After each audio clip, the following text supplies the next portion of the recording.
شکر وقاص، یہ بتائیے گا کہ اس وقت ساری دنیا کی نظر اسلام آباد میں ہے، تو کیا ہو رہا ہے اسلام آباد میں ایسا؟ یار یہ مجھے یاد ہے کہ جب پاکستان نے ایٹمی دھماکے کیے تھے تو اس وقت چھوٹے تھے لیکن محسوس کر رہے تھے کہ کچھ بڑا ہو گیا، ٹھیک ہے، لیکن اس وقت اتنا نہیں تھا، انٹرنیشنل میڈیا ہماری رسد پہ تھا نہیں، ایک BBC اردو جو تھا وہ ریڈیو پہ آتا تھا، اور اس کے علاوہ کچھ ایسا تھا نہیں کہ ہمیں پتہ چلتا بین الاقوامی سطح پہ کیا ہو رہا ہے۔ لیکن آج کل میں جو ہو رہا ہے اسلام آباد میں، اس سے پہلے پاکستان نے جو ثالثی کا کردار ادا کیا، 2 ہفتے کے لیے جنگ مؤخر کی اور اب بات چیت ہو رہی ہے، اسلام آباد ٹاکس شروع ہو گئے، تو ہم فیل کر رہے ہیں وہ چیز کہ بین الاقوامی سطح پہ جو ادارے ہیں، صحافتی ادارے خاص طور پر، وہ ہر ہیڈ لائن میں پاکستان کو لے رہے ہیں، ہر ہیڈ لائن میں پاکستان کا تذکرہ ہے اور مثبت تذکرہ ہے، اس میں کوئی ایسی بات نہیں ہے کہ کوئی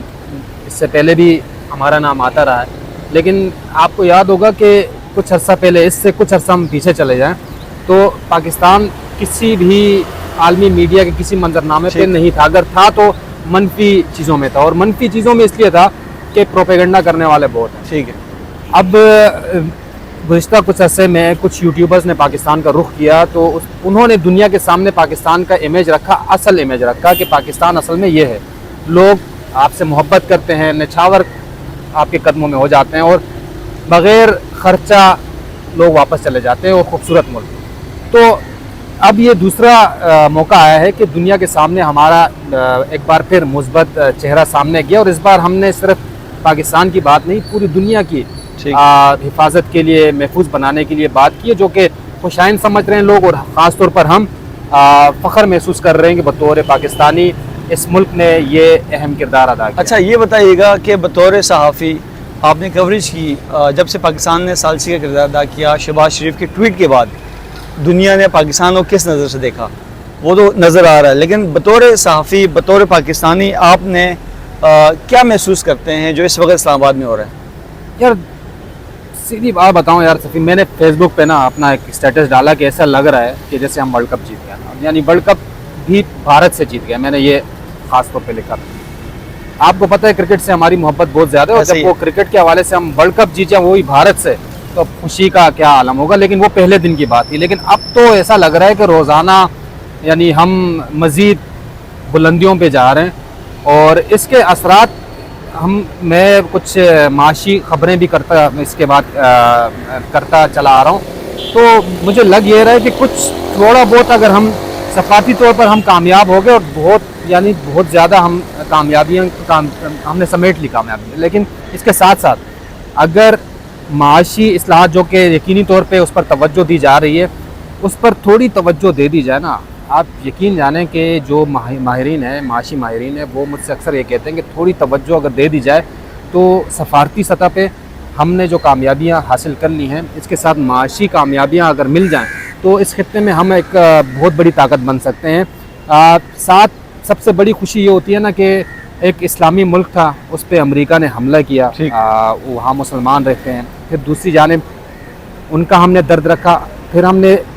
انسانیت کا درد رکھا۔ پوری دنیا اس وقت معاشی بحران کے لپیٹ میں تھی، اب نئے اور بند ہونے سے دنیا میں تیل کی قیمتیں آسمان پہ چلی گئی تھیں اور رسد کم ہو گئی تھی، تو وہ ایک بڑا مثبت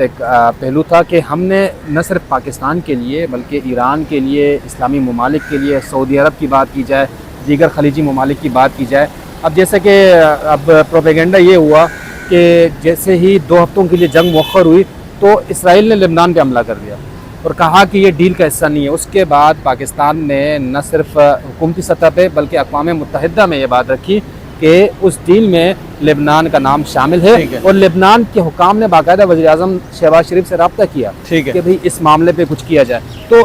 ٹھیک ہے، ایک تو ہوتا ہے کہ انفرادی حیثیت میں ہمارا پڑوسی ملک ہے، وہ اس میں بھی ایسے منفری کچھ چیزیں نکالنے کی کوشش کر رہا ہے کہ جو اس پیس ٹاک کو سبوتاش کر دے۔ اچھا یہ تو آپ نے بہت اچھی بات کی، لیکن آپ نے بھارت کا ذکر کیا، یہ بتائیے بطور پاکستانی تو ہم بہت فخر محسوس کر رہے ہیں، تو بھارت کے اندر کیا ہو رہا ہے؟ بھارت کی جو عوام کی ہم بات کریں گے تو وہ بھی ہماری طرح ایک درد محسوس کرتے ہیں، لیکن بھارت کی جو حکومت ہے، RSS آئیڈیالوجی کے جو لوگ ہیں، وہ اس وقت کہاں پر موجود ہیں؟ جو ہمیں آئسولیٹ کرنا چاہ رہے تھے وہ کہاں پر کھڑے ہیں؟ دیکھیں بھارت تو جو ان کی اسٹیبلشمنٹ ہے اور جو حکومت اس وقت وہاں پر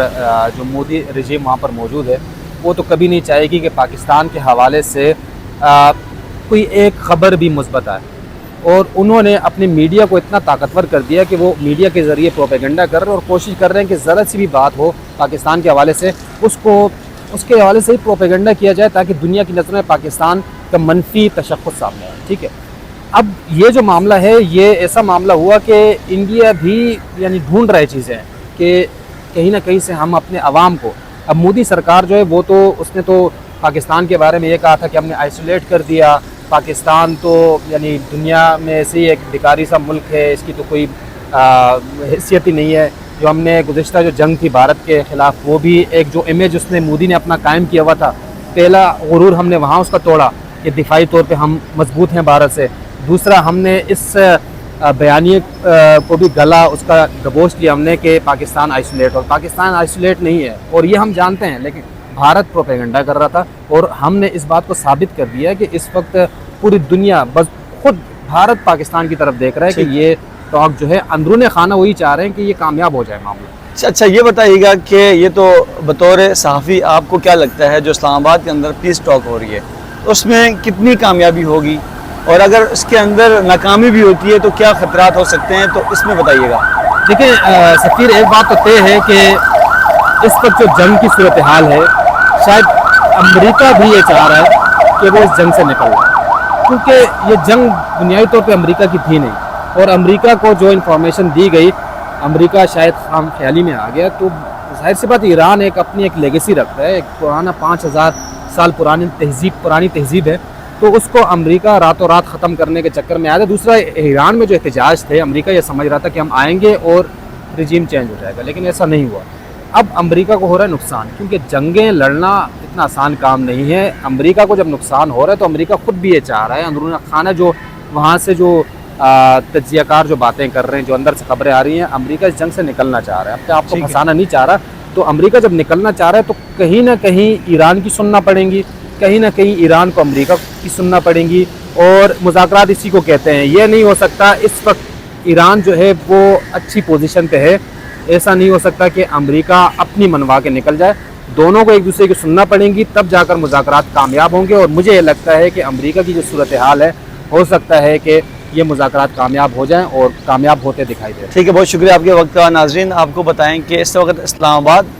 پیس ٹاک کے اندر جو اس وقت سفارتی سطح پر جو پاکستان کی کامیابی ہے یہ تو نظر آ رہی ہے, لیکن جو لوگ یہ کہتے تھے کہ پاکستان کی معیشت ختم ہو گئی ہے, لیکن پاکستان اس وقت امن کروا کے پوری دنیا کی معیشت کی بہتری کر رہا ہے. کہ